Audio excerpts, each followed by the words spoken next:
समस्त विश्व को भारत के अजस्र अनुदान के संस्कार में आपका स्वागत। आइए गायत्री महामंत्र एक बार। ओम भूर्भुवः स्वाहा तत्सवितुर्वरेण्यं भर्गो देवस्य धीमहि धियो यो नः प्रचोदयात्। ओम प्रज्ञा विद्महे महाकालाय धीमहि तन्नो श्रीराम प्रचोदयात्। ओम सर्वश्रद्धा विद्महे महाशक्ते धीमहि तन्नो भगवते प्रचोदयात्। देवी भाइयों, योग ऋषि लिखते हैं कि इतना बढ़िया समन्वय संसार की किसी भी संस्कृति में नहीं है जैसा कि हमारी भारतीय संस्कृति में है।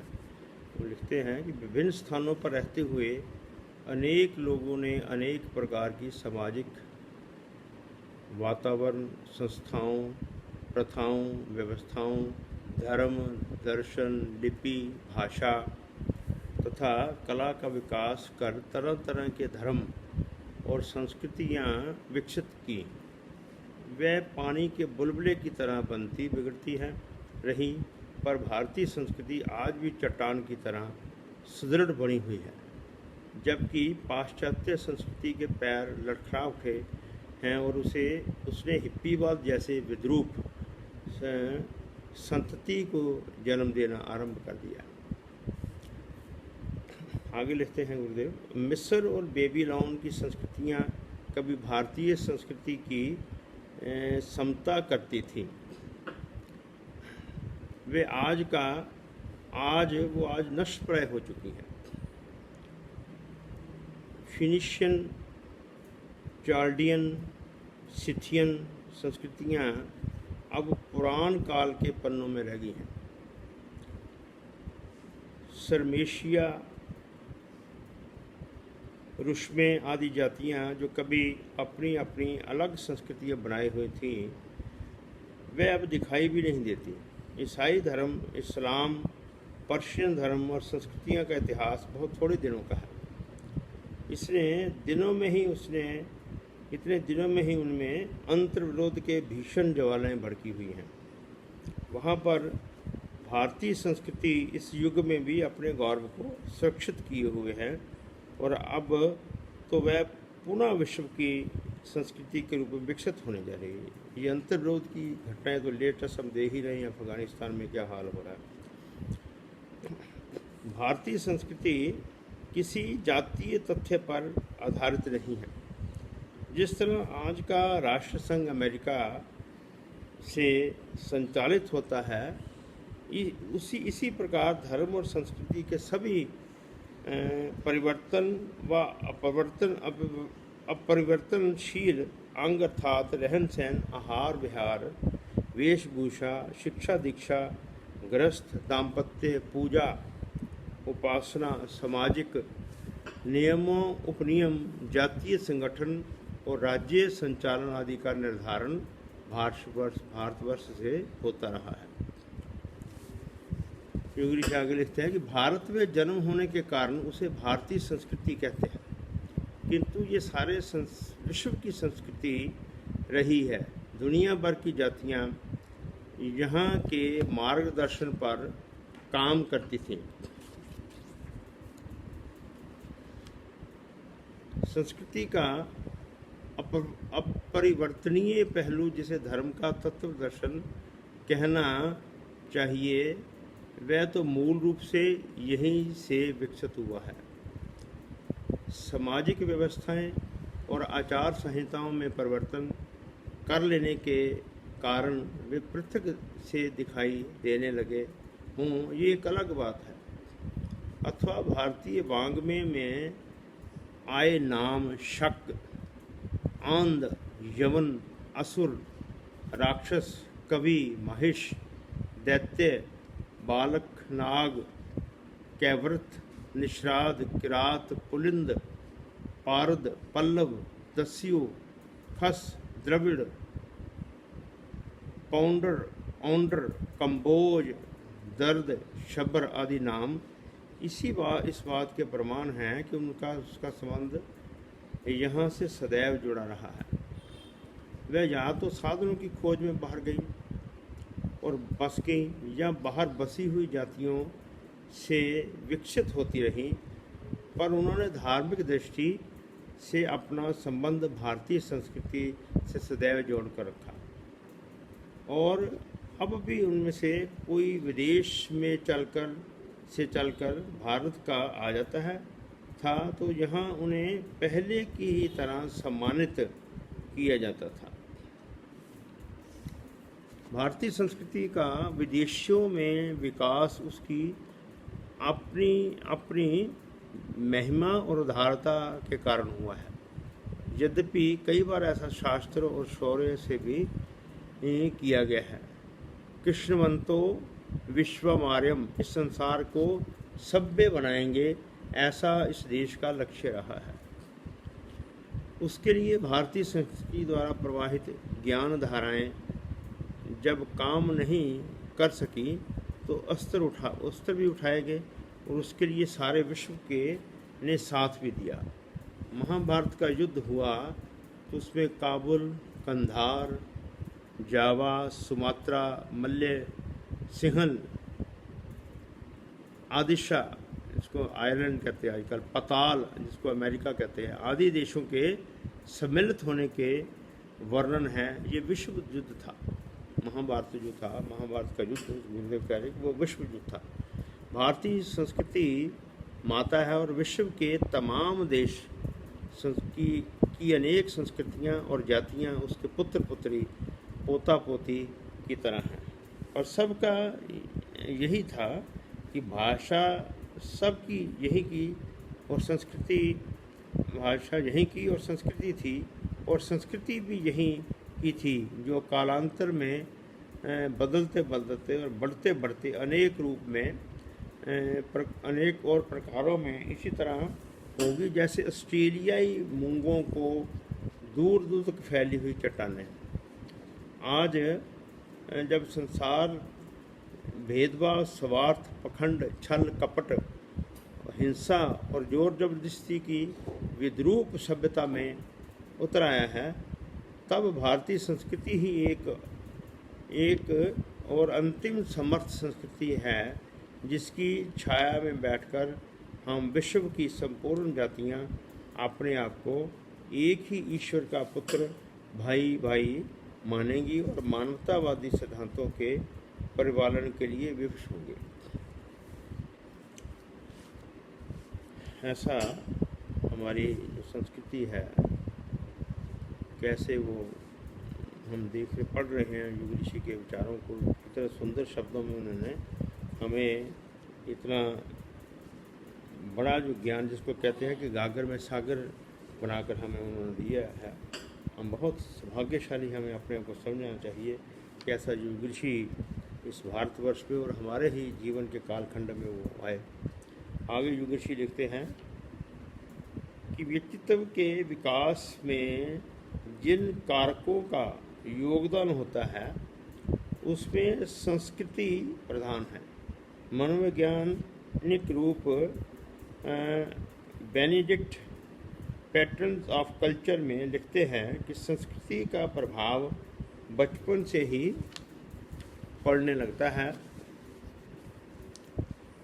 और जिन परिस्थितियों में वह जन्म के क्षण पैदा होता है, इसका प्रभाव उसके व्यवहार एवं स्वभाव से होता है।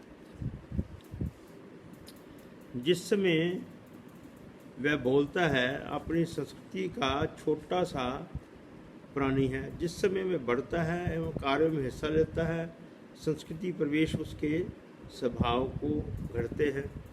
आदतों, मान्यताओं, विश्वासों, स्वभावों में संस्कृति की इमिट छाप दिखाई पड़ती है। मनोवैज्ञानिक लिंटन की मान्यता है कि संस्कृति का प्रभाव बचपन में ही मात्र नहीं पड़ता वरन जीवन भर पड़ता रहता है। वे लिखते हैं कि जब कभी किसी समाज की संस्कृति अपने सदस्यों के व्यक्तित्व को ऊंचा उठाने के लिए बाल्य स्तर पर विभिन्न प्रकार के सांस्कृतिक मूल्यों का निरीक्षण करती है, तो उसका प्रभाव वहीं समाप्त नहीं हो जाता, वर्ण उसके अवशेष व्यक्तित्व में ढालने में सतत प्रयत्नशील रहते हैं। ये प्रक्रिया जीवन पर्यंत चलती रहती है। अतएव संस्कृति परिवेश व्यक्तित्व के निर्माण में असाधारण भूमिका निभाते हैं। इस तथ्य का मनोवैज्ञानिक बेनेडिक्ट अपनी पुस्तक में इस प्रकार वर्णन करते हैं कि संस्कृति जिसमें व्यक्ति अपना जीवन बनाता है, कच्चा पदार्थ प्रस्तुत करती है, उसका स्तर निम्न है तो व्यक्ति को कष्ट देती है तथा उसका व्यक्तित्व निकृष्ट स्तर का बनता है, और यदि श्रेष्ठ हुई तो व्यक्तित्व के सर्वांगीण विकास का अवसर मिलता है। आगे युग ऋषि लिखते हैं कि विचारक फ्रैंक ने लिखा है कि संस्कृति एक बाध्य प्रभाव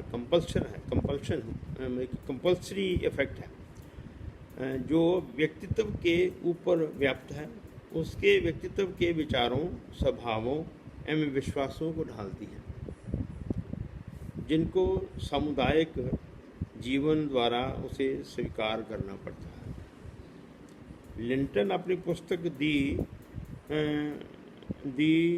कल्चरल बैकग्राउंड ऑफ पर्सनैलिटी में लिखते हैं कि संस्कृति संपूर्ण रूप में किसी भी समाज के सदस्यों के जीवन के समस्त मामलों में अति आवश्यक मार्गदर्शन प्रस्तुत करती है।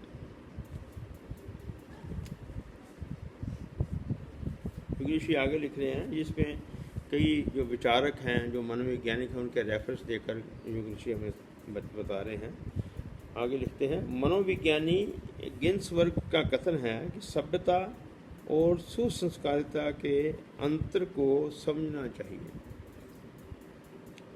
सभ्यता नागरिक कर्तव्यों के परिपालन तथा व्यवहार में, शिष्टाचार में बरतने भर से पूरी हो जाती है, किंतु संस्कृति अपनाने या मनुष्य के दृष्टिकोण चरित्र में लक्ष्य में आदर्शवादिता का ऐसा समावेश करना पड़ता है जिसे उसे अपने गौरवान्वित अनुभव करने तथा दूसरों के लिए अनुकरणीय प्रेरणा प्रस्तुत कर सकने का अवसर मिल सके। ये डिफ्रेंशिएट उन्होंने किया है कि सभ्यता क्या है और सुसंस्कारिता क्या है। सभ्यता एक प्रकार का मैनरिज्म आ गया, और कल्चरल जो सुसंस्कारिता है वो स्वभाव का एक अंग बनता है, जिसकी मॉरल वैल्यू, जिसको हम कह सकते हैं कि मॉरल वैल्यू उसमें व्यक्ति की हाई होती है। आगे युग ऋषि लिखते हैं कि गिन्सबर्ग ने अपने ग्रंथ साइकोलॉजी ऑफ सोसाइटी में व्यक्ति और समाज की सबसे बड़ी विशेषता एक ही बताई है कि सुसंस्कारिता का वातावरण बने, परंपरा निभे और उसको हर सदस्य अनुकरणीय, अभिनंदनीय कहलाने का श्रेय प्राप्त करे। अगला रेफरेंस दे रहे हैं, विद्वान बर्ट्रैंड रसल ने संस्कृति का स्वरूप प्रस्तुत करते हुए कहा है कि दूरदर्शी, विवेकवान, चरित्रनिष्ठ और उदारमना होना इस बात का चिन्ह है कि संस्कृति को समझा और अपनाया गया। What life should mean to you, what life should mean to you नामक ग्रंथ में एड्रल लिखते हैं कि अपनत्व को शरीर, परिवार एवं धन वैभव की संकीर्ण सीमा में केंद्रित न रहने देकर यदि उसे व्यापक बनाया जा सके तो समझना चाहिए कि यहाँ मानवीय संस्कृति ने अपना प्रभाव छोड़ा है। सुसंस्कारिता ही मानव जीवन का बहुमूल्य गरिमा है। इसे अपनाने वाले ही संस्कृति को समाज को धन्य बनाते और स्वयं उसके अनुयायी होने का गौरव प्राप्त करते हैं।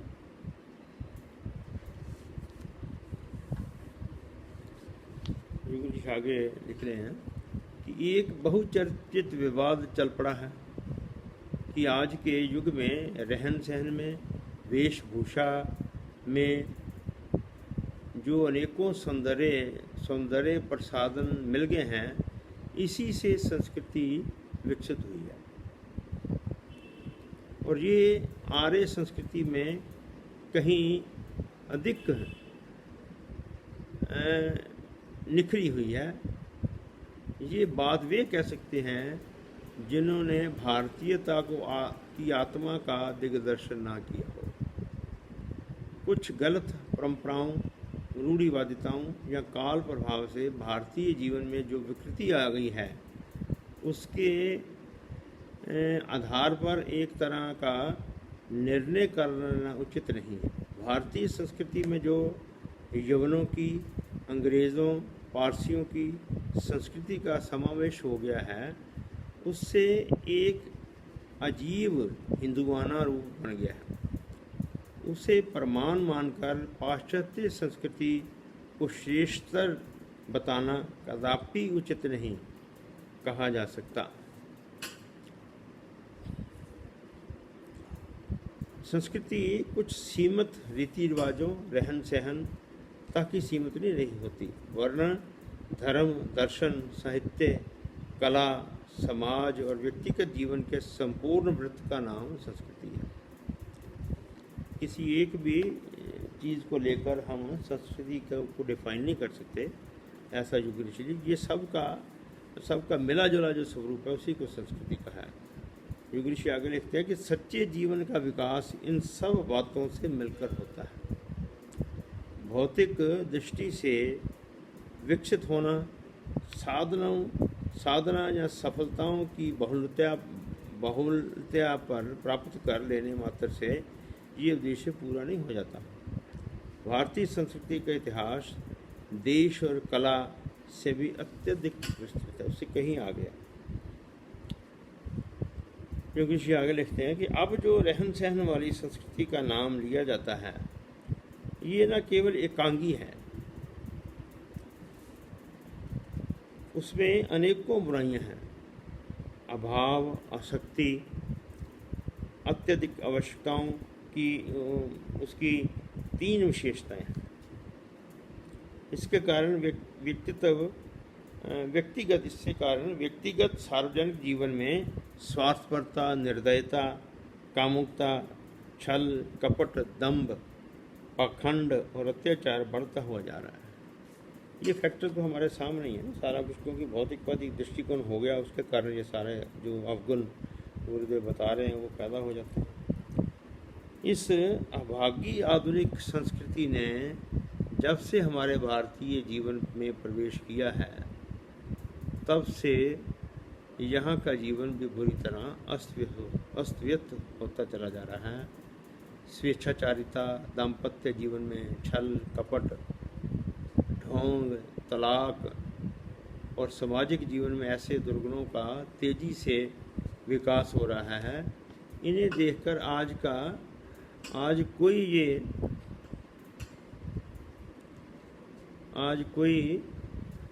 ये मानने को तैयार न होता कि भारतवर्ष अपनी संस्कृति के कारण कभी श्रेष्ठ और शिरोमणि रहा होगा।